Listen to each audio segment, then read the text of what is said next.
Around 5,000 years ago, at the end of Mahabharat War, the ancient enlightened Hindu civilization consisted of 10,000 Hindu traditions, or sampradayas, that existed in 56 Hindu nations, 200 Hindu kingdoms, 1,700 Hindu provinces that covered more than 6 million kilometers square of Asia. The Supreme Pontiff of Hinduism, SPH, Bhagavan Srinithyananda Paramashivam, is the reviver of Kailasa, this ancient enlightened Hindu civilizational nation. Kailasa is an unbroken cultural, religious, historical, civilizational, and sovereign continuation and revival of multiple of these historical Hindu sovereign states and Hindu ecclesiastical entities. The unbroken continuity of these ancient Hindu nations through Kailasa results in the legal recognition of Kailasa as per the international customary law, particularly the doctrine of continuity. The international law, the doctrine of continuity, implies that upheavals and revolutions within a country, changes in government, territorial adjustments, measures taken during military occupation, or other internal transformations do not negate the existence of the country, do not affect the legal personality and international obligations of the country or state. The Vienna Convention on Succession of States in respect of treaties, 1978, addresses these principles of the doctrine of continuity as it outlines international law during situation of state succession or continuation. International law recognizes a state's legal personality by recognizing its identity. This perspective extends even during the period when the given state or country is annexed or occupied by a foreign power. Even in such cases, the legal personality of the state is considered to persist, enabling its subsequent re-establishment. Historical examples dating back to the 18th century include cases like Portugal and Genoa that were re-established after the Vienna Congress of 1815. More recent examples include countries such as Poland, Ethiopia, Czechoslovakia, Albania, and Austria that were re-established after World War II. Even when a nation is deprived of its territory, the nation continues to exist. Its sovereignty and international legal personality continues to persist. The Dalai Lama, as the spiritual and temporal leader of Tibet, exemplifies this principle. In 1959, the Dalai Lama was exiled and forced to flee. Despite the challenges faced, the Dalai Lama continues to advocate for the preservation of Tibetan culture and garners worldwide support for Tibetan autonomy on the global stage. Similarly, from 1309 to 1376, the Pope of Catholicism had been in exile in Avignon. Despite this, he was recognized as the head of state as well as head of the church and given full privileges of the position after their return to Rome. Even in 1861, much of the papal territories had been lost, leaving the Pope with no sovereign territory other than the papal residence and related buildings. Yet his temporal powers were still acknowledged. He was recognized as a head of state, and later, the Lateran Treaty of 1929 formally re-established papal sovereignty over the Vatican City.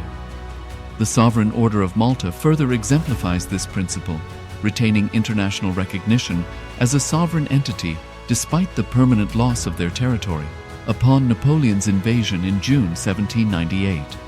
Despite such permanent loss of territory, the sovereignty and the international legal personality of the Sovereign Order of Malta continue to persist.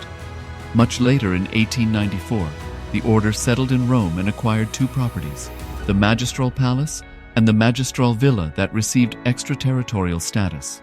Today, the order maintains diplomatic relations with 112 countries, issues its own diplomatic passports, currency, stamps, and vehicle registration plates, and has been granted observer status in the United Nations. All these examples of state re-establishment illustrate the principle of continuity of states, as per international law, that a state's legal personality persists over time. A nation continues to exist even after a complete loss of territory. A far more striking example is of the oceanic countries, which are under the threat of their entire nation being drowned and submerged due to rising sea levels owing to global warming.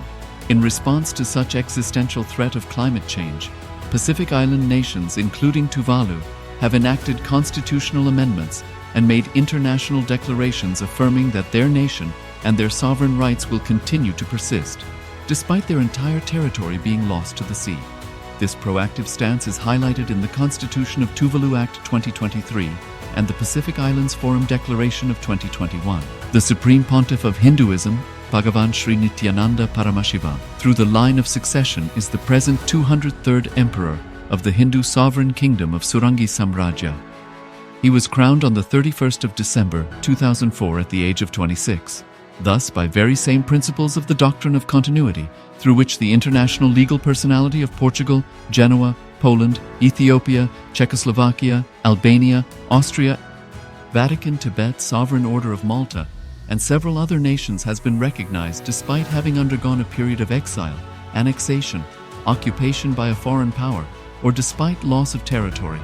The SPH Nithyananda Paramashivam, through well-established legal and historical facts about the Hindu sovereign state of the Surangi Samrajyam, derives all sovereign rights and powers of the royal lineage of the Surangi Samrajyam as its 203rd sovereign emperor, from his inheritance and continuation of the unbroken succession of the kingdom of Surya Vamsa Surangi Samrajyam Sarvanapitha.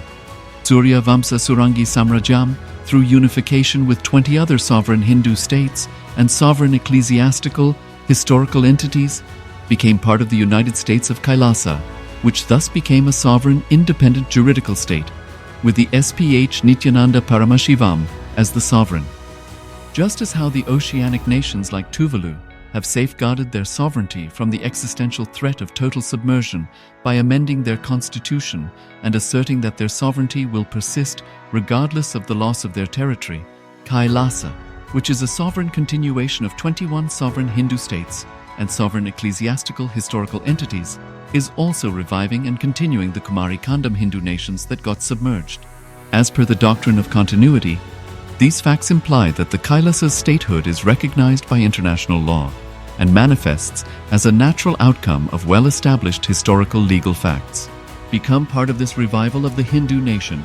Share your time, talent, and treasure to Kailasa, the world's first nations for Hindus. Sign up as a citizen